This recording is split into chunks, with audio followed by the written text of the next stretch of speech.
Praise the Lord. வாழ்வை வளமாக்கும் தேவ வார்த்தை 2 சாமுவேல் 22ஆம் அதிகாரம் 7ஆம் வசனம். எனக்கு உண்டான நெருக்கத்திலே கர்த்தரை நோக்கி கூப்பிட்டு என் தேவனை நோக்கி அபயமிட்டேன். தமது ஆலயத்திலிருந்து என் சத்தத்தை கேட்டார்.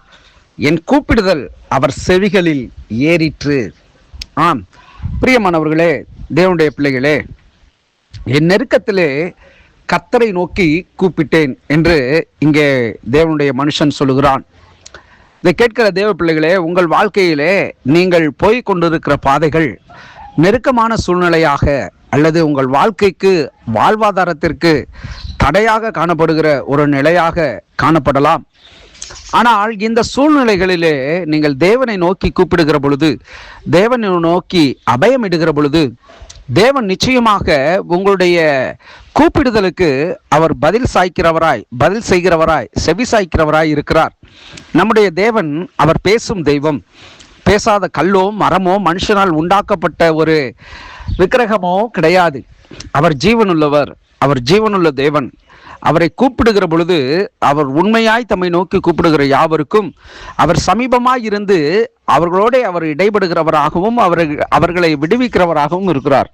ஆகவே இந்த நாளிலே தேவ பிள்ளையே, உங்கள் வாழ்க்கையிலே நீங்கள் படுகிற துன்பங்களையும் பட்டுக்கொண்டிருக்கிற வேதனைகளையும் மனுஷனால் உணர்ந்து கொள்ள முடியாத சூழ்நிலையாக இருக்கலாம். அதை நீங்கள் தேவனின் வாழ்க்கையிலே இவைகளை தீர்ப்பார் என்று நீங்கள் கூப்பிடுகிற பொழுது நிச்சயமாக அந்த தேவன் உங்கள் வாழ்க்கையிலே பதில் செய்கிறவராயிருக்கிறார். அவர் எங்கிருந்து செவி கொடுக்கிறார்? நாம் எங்கே அவரை தேட வேண்டும்? எப்பொழுது தேட வேண்டும்? என்னுடைய செவிசாய்த்தல் என் கூப்பிடுதலுக்கு அவருடைய செவிசாய்த்தல் எப்படி இருக்கும் என்று சொல்லி நீங்கள் கலங்கலாம். உங்களுக்கு ஒரு உறைவிடம், உங்களுக்கு ஒரு இளைப்பாறுதலின் ஸ்தலம் இங்கே பூமியிலே அதிகமாய் காணப்படுகிறது. அது தேவனுடைய ஆலயம். இங்கே இந்த வார்த்தைகளை பார்க்கிறோம். தேவனுடைய ஆலயத்திலிருந்து அவர் உங்களுடைய சத்தத்தை அவர் கேட்கிறவராயிருக்கிறாராம். அது மாத்திரமல்ல, உங்கள் கூப்பிடுதலை அவர் செவிகளில் ஏறிற்று. அப்படின்னா நீங்க கூப்பிடுகிறதான அந்த தோரணை, உங்களுடைய தொனி, உங்களுடைய வேண்டுதல் அது தேவனுடைய செவிகளில் ஏறிற்று. அப்படின்னா தேவன் அதை கேட்டிருக்கிறார் என்று இந்த வேத வாக்கியம் தெளிவுபடுத்துகிறது. ஆகவே வருங்காரியங்களானாலும் நிகழ்காரியங்களானாலும் எதிர்காலங்களானாலும் நீங்கள் எவைகளை நினைத்து எவைகள் உங்களுடைய வேண்டுதல்களாக இருக்கிறதோ அவைகளிலே தேவன் உங்களுக்கு பதிலை அளிக்கிற தெய்வமாய் இருக்கிறார். ஆகவே சோர்ந்து போகாதிருங்கள். நிச்சயமாக தேவனுடைய சமூகத்திலிருந்து ஒரு பெரிய விடுதலையும் நன்மையையும் ஆசீர்வாதங்களையும் நீங்கள் சுதந்தரிப்பீர்கள். ஜெபிப்போம். உங்களை நேசிக்கிற நல்ல தகப்பனே, ஆசீர்வாதமான இந்த நாளிலும் ஆண்டவரே, இந்த வார்த்தை கேட்கிற ஒவ்வொரு பிள்ளைகளுக்கும் நீர் பதிலை செய்கிற தேவன்.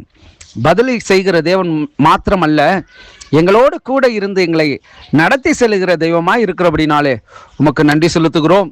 இந்த நாளிலும் ஆண்டவரே, என்னுடைய கூப்பிடுதலை தேவன் கேட்பாரா? என்னுடைய கூப்பிடுதலுக்கு தேவன் செவி கொடுப்பாரா? என்னுடைய கூப்பிடுதலுக்கு தேவன் இறங்கி அற்புதங்களை செய்வாரா என்றும் காத்திருக்கிறவர்களுக்கும் ஒரு பெரிய காரியங்களை நீர் செய்துவிட்டதற்காக விசுவாசத்தோடு நன்றி செலுத்தி உம்முடைய நாமத்தை ஸ்தோத்தரிக்கிறேன்.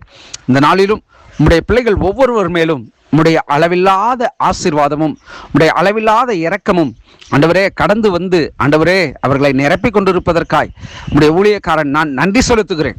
இந்த நாளிலும் எத்தனையோ ஜபங்களாக, எத்தனையோ விண்ணப்பங்களாக உம்முடைய சமூகத்திலே ஏறெடுக்கப்பட்டவைகளை நீர் நினைவு கூறுகிறவர்.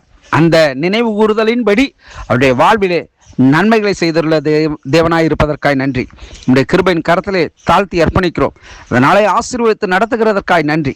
கிருபையின் கரத்திலே ஒப்புக் கொடுக்கிறேன். இயேசுவின் நாமத்தில் ஜெபிக்கிறேன், எங்கள் ஜீவனுள்ள நல்ல பிதாவே. ஆமேன், ஆமேன். God bless you.